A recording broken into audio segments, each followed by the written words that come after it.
Well, after this interesting session, we quickly move on to a panel discussion on VC funding across the globe, a heat map of investment trends across segments and regions. Well, for the discussion, let's welcome our co-panelist here on stage, Mr. Varun Malhotra, partner, Quona Capital. Let's hear it louder and let's welcome them here on stage, ladies and gentlemen. Mr. Anup Kumar Agarwal, South Asia Fintech Lead, International Finance Corporation. Mr. Vikram Gupta, founder and managing partner, IvyCap Ventures. And Mr. Rahul Khanna, co-founder and managing partner, Trifecta Capital. And our moderator for this session would be Mr. Vikram Chachra, founding partner, 8i Ventures. Let's welcome everyone here on stage.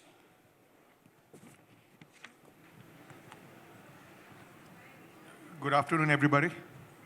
Thank you for joining us. And we have an amazing panel today of folks who've been investing across all stages in some of the leading fintechs in India, as well as across the world. I think the topic today is more about the global investment environment, but I will lean more towards the domestic market because of the audience here. And I would start by saying, looking at the conversation before, there is summer in public markets, but it seems to me there is still a winter in private markets, right? And I know for a fact all of these gentlemen are dear friends of mine, and they all have dry powder.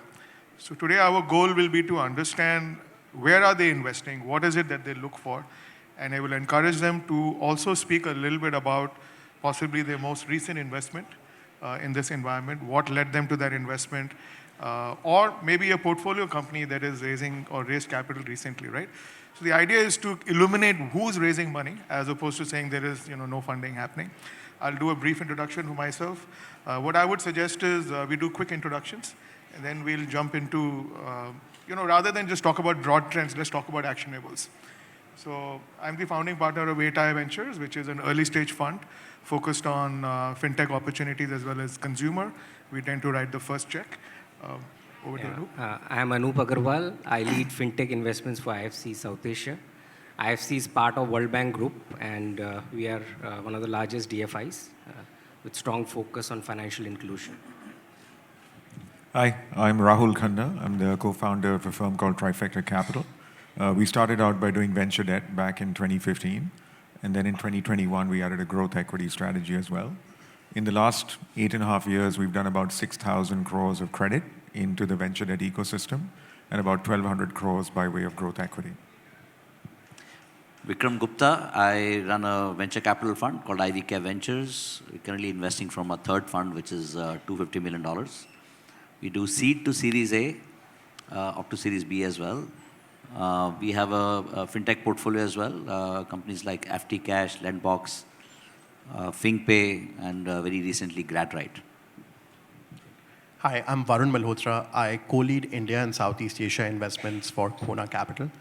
We're a global fintech fund, early stage investors looking only at fintech. We invest across emerging markets globally, across Latin America, Sub-Saharan Africa, MENA, South and Southeast Asia. Great. So as we look into 2024, 2023 was obviously a tough year. Funding is down 75%. I think it would be great to understand, Anu, from your perspective, any recent investments that you made, or literally, what is your lens? You tend to come in at Series A, Series B, and you have an incredible track record of backing, some of the greatest companies here, AU Finance and so many others which have gone public. Love your perspective. Sure. Look, first of all, we have different ways of looking at investments. So we do a lot of traditional financial sector investing as well. And that's where investments in banks, NBFCs, housing finance, microfinance, all that comes in. And of course, when the tech boom started, it became very clear that fintech is going to play a very important role. And therefore, a separate department was created within IFC to focus on fintech. So I'm part of that group. And globally, we have made more than 60 investments, 600 million plus in the fintech space. Now, very clearly, when we look at investments, our focus is, we want to see the markets to develop, markets to expand. And we have certain strategic objectives that we want to achieve as a DFI. So let's say financial inclusion is a very clear theme for us. And a lot of investments that we make in financial sector is actually linked to that. So when we invest in banks or when we invest in fintechs. So that thesis remains. We are still looking for opportunities which can make a difference in this space. Very clearly, we see that there is a huge market in either it is underserved or unserved. So obviously, the market is there. Somebody has to be there who can reach out to this market. Now, point is, who can reach out to this market in a sustainable way? It's not that they keep on burning cash continuously, right? So somewhere they need to show, okay, they can become profitable. So very clearly, when we look at opportunities, it's across, whether it is payments or lending or insurtech or wealth tech, any categories within fintech, we are trying to see that it fits with our strategic objective. The team can make it a sustainable business model, and therefore we are willing to back them.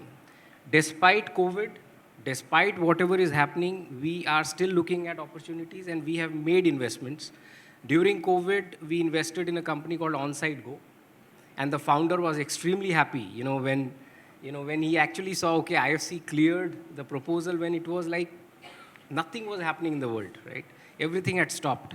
Very recently, we invested in OnSurety, which is into the health tech insurance space for the SMEs.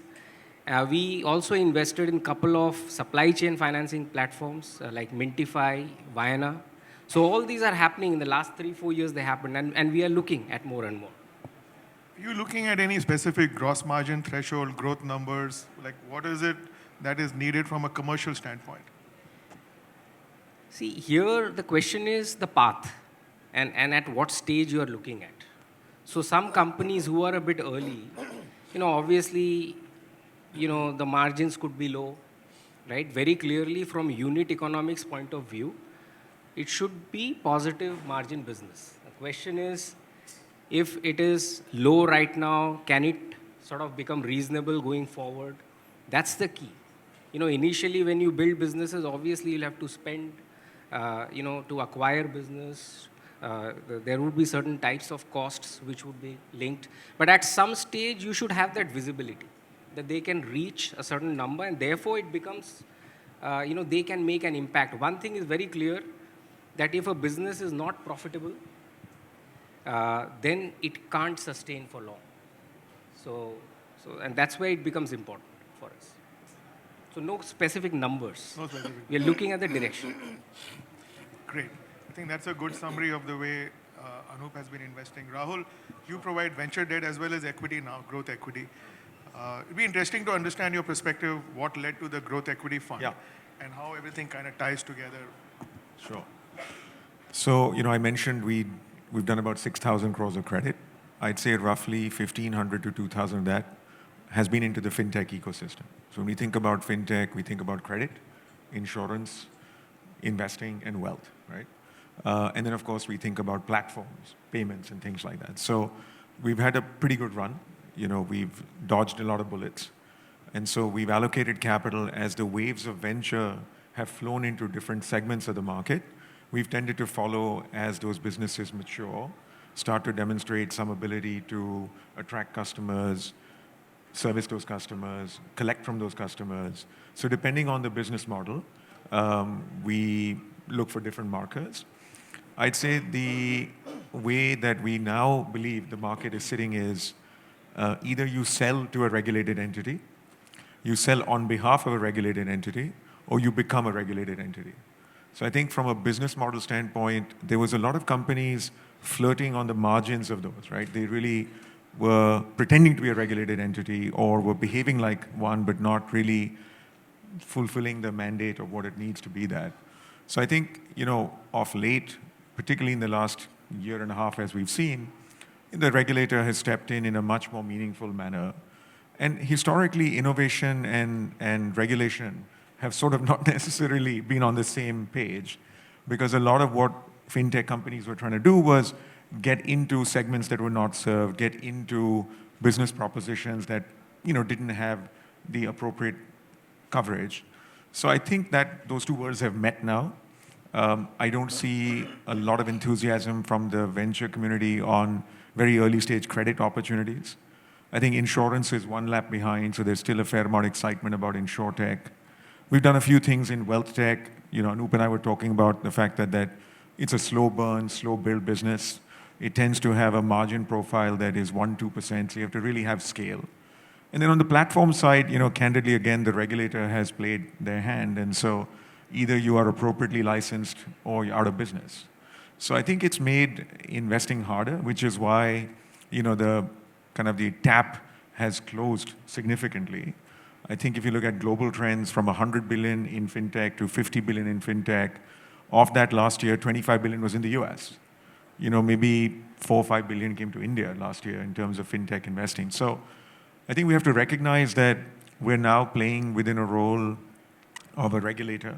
And I think that innovation will have to happen either by serving those entities or, for example, selling on behalf of those, like front-end distribution, things like that.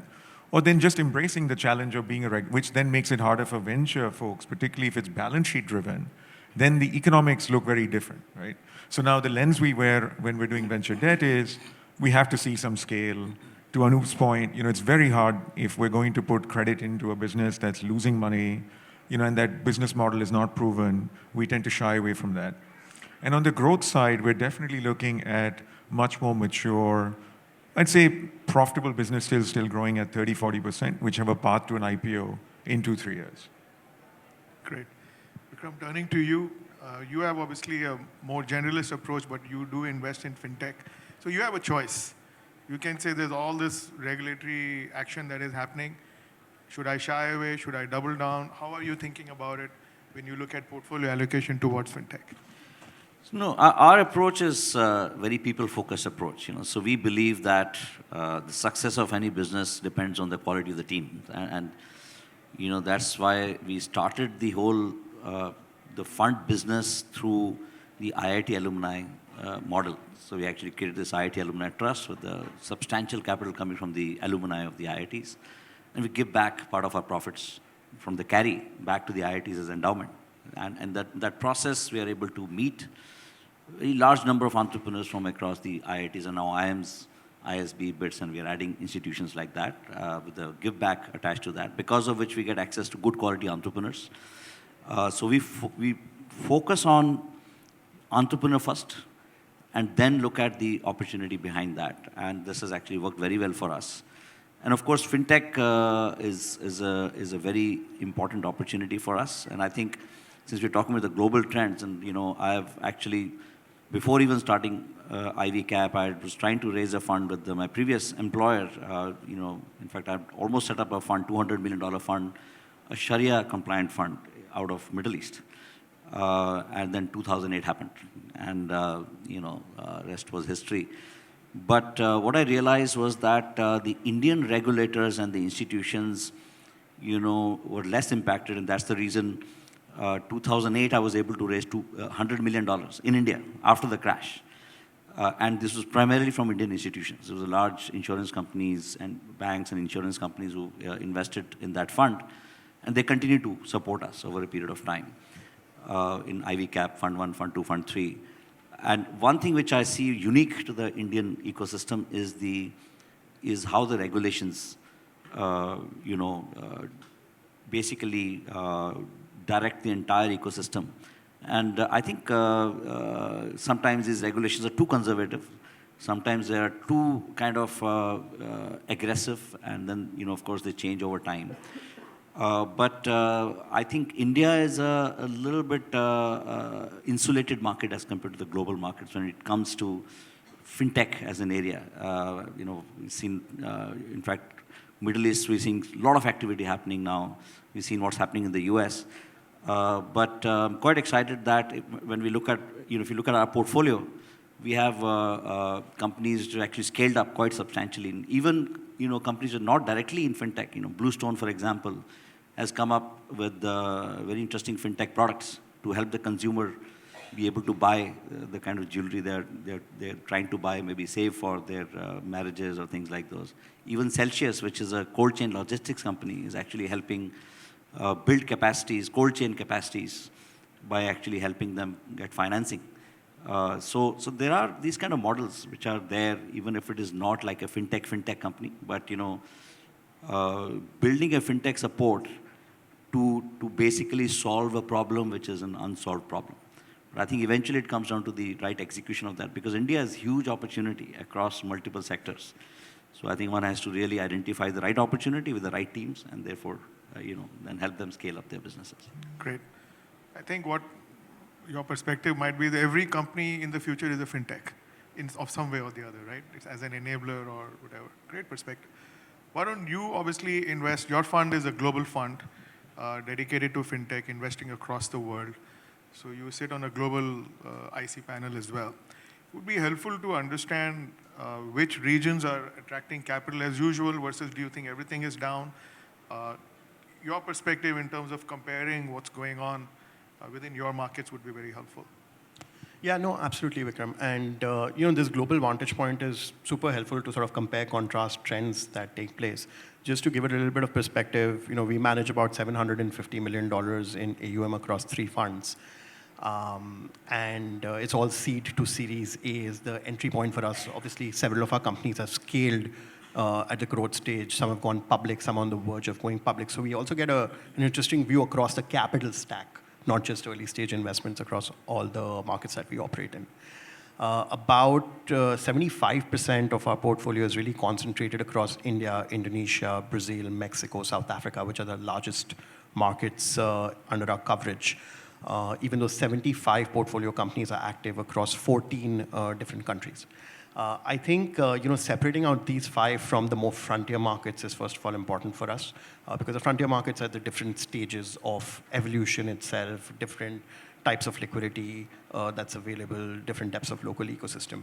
But just comparing, say, Brazil, Mexico, India, Indonesia, India is by far magnificent in its market size, and that's really the lure. Just the market opportunity that's available across segments, particularly on financial services and fintech, kind of dwarfs any other market. Having said that, there is also another reason why India is top of mind for us as a global fund is the talent pool that's available. I think as an ecosystem, we started way ahead. We started 15, 20 years ago when the first institutional investors, global investors started coming in. We had a lot of repatriates sort of moving back to India, starting the first wave of venture. A lot of homegrown founders who've been building for the last 10, 15 years who are now at a growth scale. So that talent pool, it's actually a flywheel. Right? So the minute we see success in one type of ecosystem, it fuels another ecosystem. I think recently there was a chart that was sort of doing the rounds on social media on Flipkart, PhonePe, Zomato, IndiaMart, like all the success stories, and the kind of startup activity that the second level, third level, fourth level, employees of those companies, what that has spawned. So that flywheel is really at its deepest point, or not deepest point, but like at a fairly deep point right now in India, and we see that continuing for the future. Thirdly, I think the kind of stability that we see in India in terms of macroeconomic resilience, a very robust domestic consumption market, that story is only getting stronger and stronger, and hopefully by the end of the year we'll have more visibility into that growth story. And lastly, the domestic pools of capital. I think when we compare it to markets like, say, Indonesia, Brazil, which are now emerging, which are now have larger pools of capital coming in, I think in India, we've got capital available across the stack. So even when you see a more secular, pullout happen from US-based investors who are flying in to write checks, we still have a domestic capital economy that kind of supports homegrown startups all the way across. So I think for those reasons, India is very much top of mind. It's going to continue to be a very core part of our global strategy. And as fintech investors, I think, I'm sure we'll talk more about regulations and the role of regulators in what we do. And, that's something that we are very, very cognizant of across in our investment strategy when we interact with founders and engage with them. Just how to, run fintech as a financial services business and not necessarily as an e-commerce business that's devoid of all regulatory oversight or most regulatory oversight. I think there's a lot of responsibility that the founders undertake when they start something in financial services and fintech, and having a respect for that, having cognizance of that and awareness of that from the get-go, whether you're regulated or not regulated, I think is super important, right? And that maturity is something that it's kicking in. It's a process. It's a work in progress. But it's a process that we see going in the right direction as far as the founder mindset is concerned. I think that's a great summary. It looks like everybody is enthusiastic. Vikram said he's very founder-focused. You mentioned that it has to be a mix of impact, profitability. You mentioned high-quality founders as well as you did, looking at the market. Look, I think it's becoming increasingly clear that the regulator is possibly now as important a stakeholder as anybody else, right? Now, there are obviously different kinds of fintechs, but I would say all of them pretty much have to be regulated, right? Either you are regulated as an NBFC with a balance sheet or a bank, or you're a technology service provider, you could be a payment gateway or a account aggregator or so on, right? Many of them have some minimum capitalization requirement. I can tell you as a first check writer, now, if today I want to fund somebody who wants to become an NBFC, I have to take the risk, I have to put 10 crores. Then the guy will apply for an NBFC license, may not get it. It's a binary situation. At a later stage, that binary situation is much less because people will come to you with a license already. How are you looking at regulate? So sometimes you could be regulated and still something and go on, right? Because what are you doing for risk mitigation from your perspective? Do you just trust the founding team and say they're going to do everything fine? Or are there ways that you are thinking about or to address this? This is a real challenge. I mean, let's be upfront about it. Paytm has had a really tough time over the last week or so. Hopefully they will recover and they have our best wishes. But how does one avoid this kind of sort of risk in the portfolio today? What are you thinking about and what advice do you have for all of these founders? So I'll just maybe kick things off. So, somebody said, everything's a fintech. I'm of the camp that, credit is not a feature, right? It is your business. So either you're very clearly in the credit business or you're an e-commerce company. Please don't be in the credit business, right? You can be a via media to credit. And ironically, in B2B, actually the money is only in credit, right? We found that most B2B businesses, the margins are very thin. And really the only value creation, and we see that with companies like, say, Oxyzo, that spun out the NBFC business, and that's where they're capturing value, right? So I would say, one, we are very mindful of, the business model itself, that, is credit nice to have in the business? Is it a must-have? Are you truly a credit business? Is the credit DNA in your system? I think, there was a discussion around the founder archetype. And, clearly, if you haven't been around the block, if you haven't understood the role of the regulator, I had the privilege of writing the first check to BillDesk back in 2005. So, this was before much of what exists in the payments infrastructure was around. But what was amazing about, and has been amazing about BillDesk is they've just navigated all of the changes in regulation so beautifully, right? Over like 15 years now.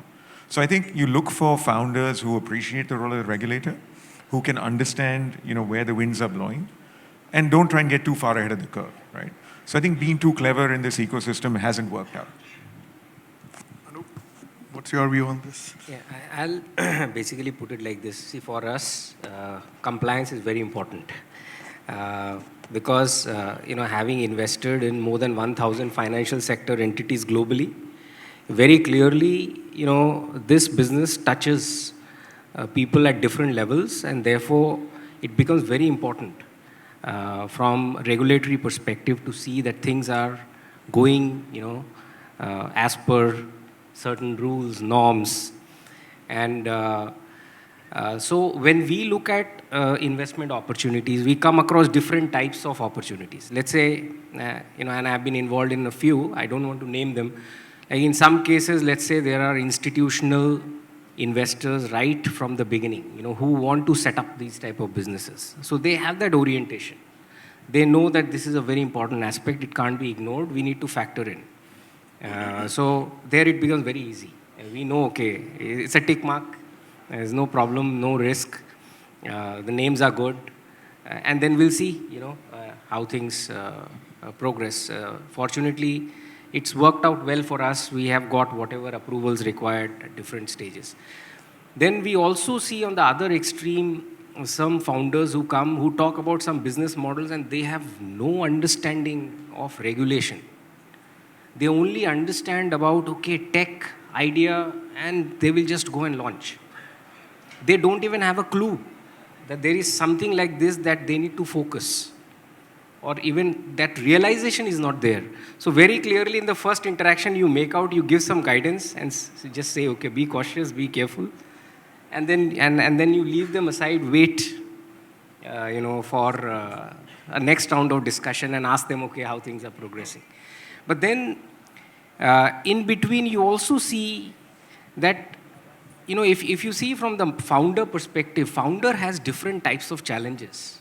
Initially the founder is struggling, okay, what idea, what customer segment, how to put a team together, how to raise capital, you're writing first check, but it's difficult.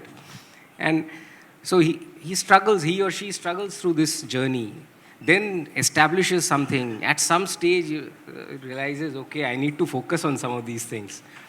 So we try to see whether, the open-mindedness is there or not.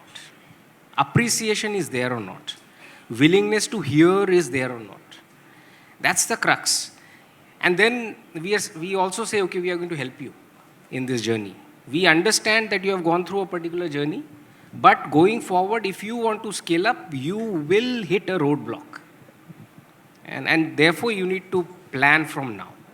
Like when somebody prepares for IPO, there's a process. In the same way, you have to prepare for compliance, regulation, etc. And that's the only way, And of course, when you invest, you structure the deal in a particular way that you write checks in tranches and see, as per progress, as they achieve certain milestones, you give out your money.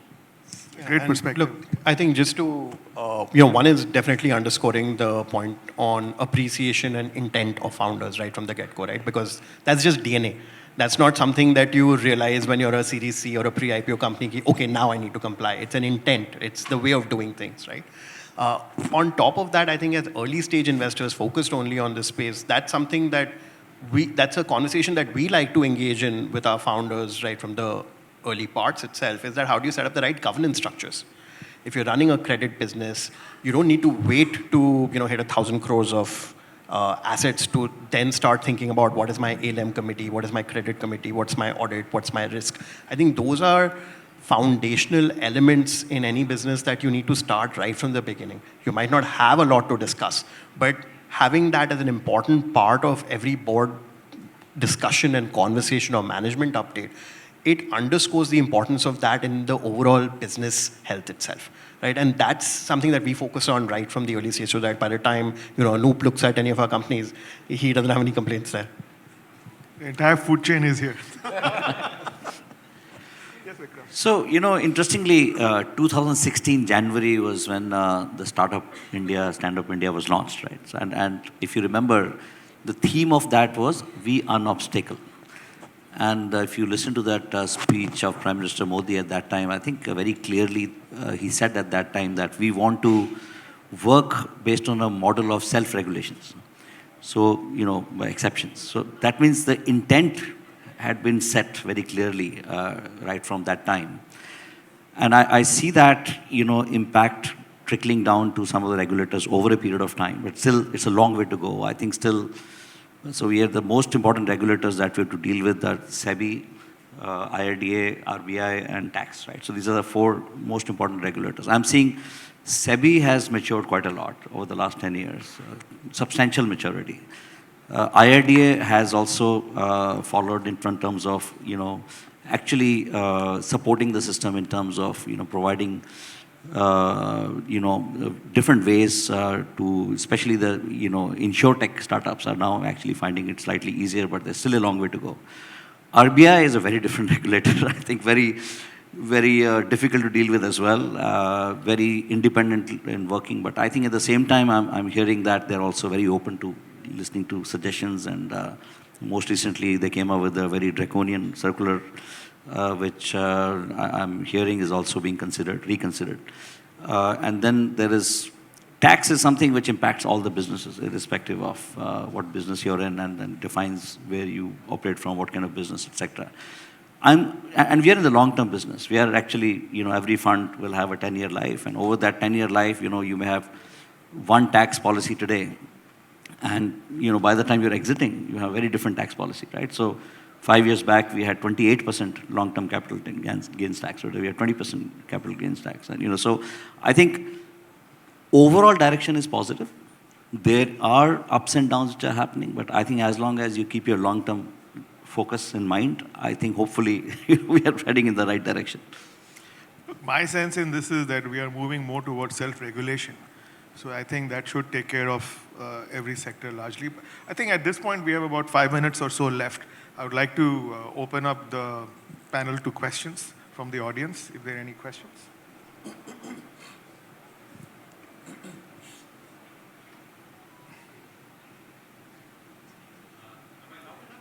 Check.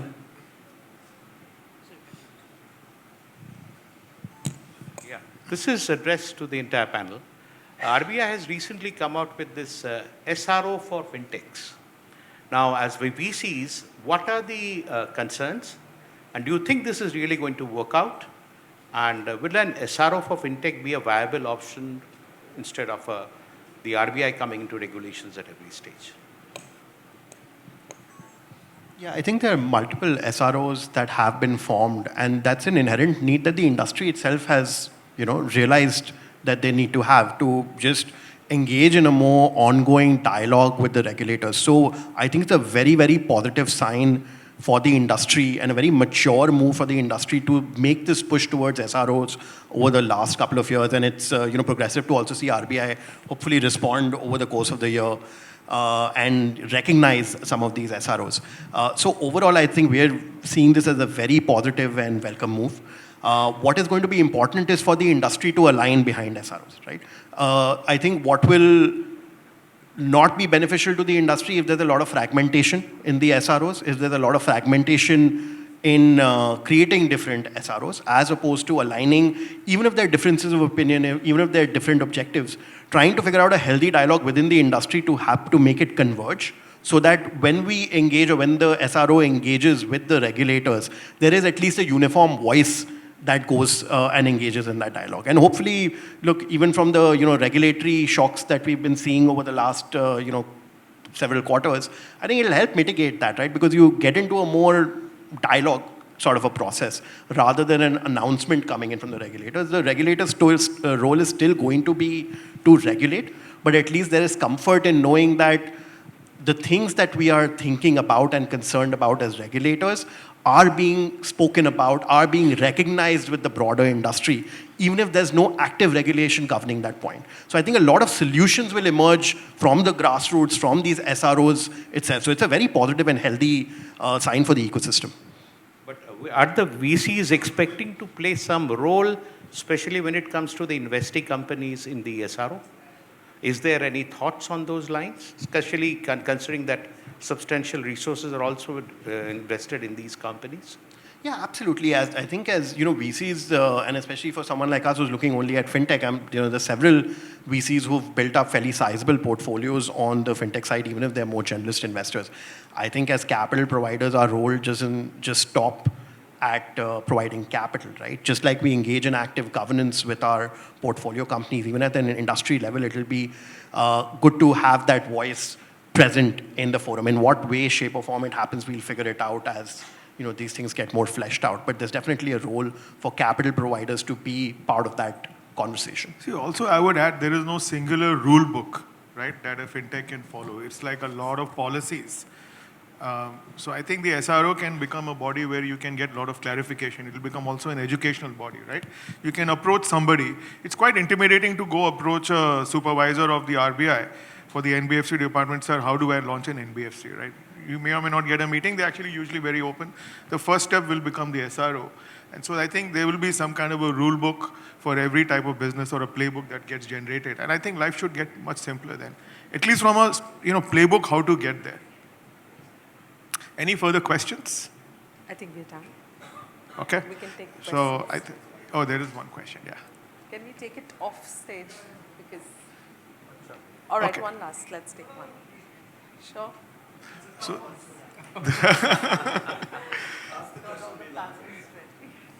I thought life was tough enough, but So pardon me, because I've been CEO of few banks, I run a fund, I've run fintechs. So we make the fintechs, complying sort of a virtue, But having run a bank, compliance is a given, and you have to, really have rough meetings with RBI, rough meetings with them when they say, boss, you have not complied. So you have to toe the line. So, on the bank, they have to, they are on the left, right of the spectrum, and the fintech is on the right side of the spectrum. I'm sure that, it has to converge, right? And I'll tell you why, because there's a huge sector which is, adjunct of the fintech sector, which is a regtech sector. Now, regtech sector is, and if you pardon me, because RBI is moving from a lending monitoring perspective from an incurred loss default to or rather occurred loss default to a predictive loss default. I mean, this is really cutting edge sort of, monitoring or regulation compliance. So which requires completely different, level of understanding of the whole entire ecosystem, the AI, ML, what have you. So what I'm saying is that fintechs, I think, would be well served to not just appreciate and, yes, karna hai. They better get a handle right from the beginning. Otherwise, I can tell you that they will fall by the wayside, not for, lack of what you call the quality of solution, but definitely they will fall by the wayside, because they will get into the wrong books. Because the benchmark, believe me, for fintechs is getting much, much, much higher from a compliance and, regtech perspective. So what's your view of that? yeah, I don't think we disagree. I think that these two worlds, will collide, and I think it's happening sooner.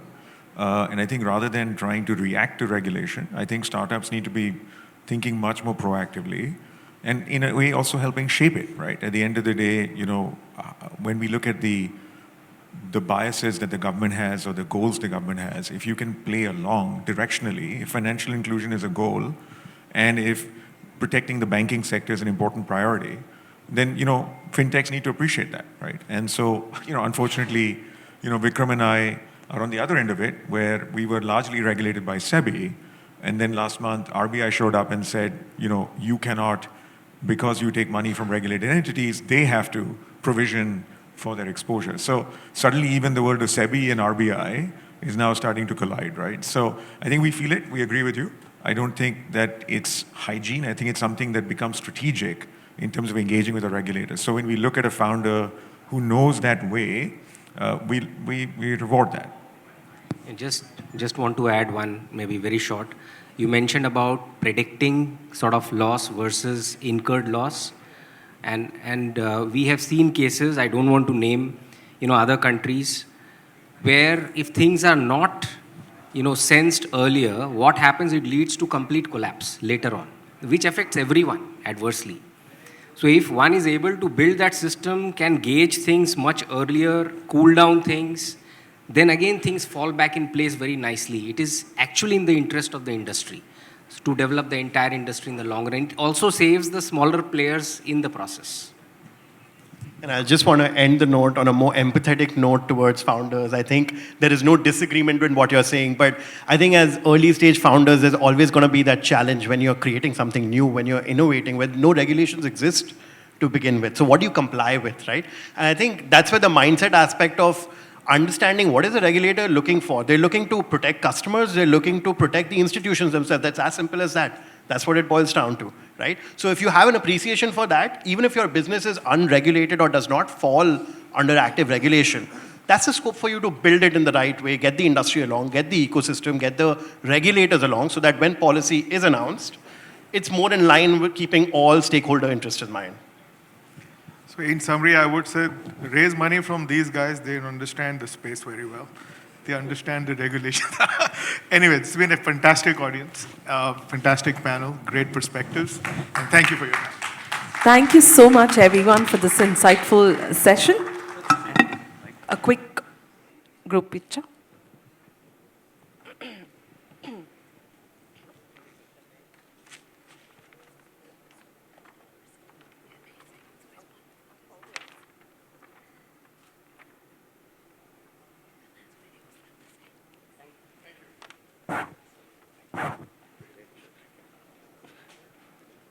Thank you so much, everyone.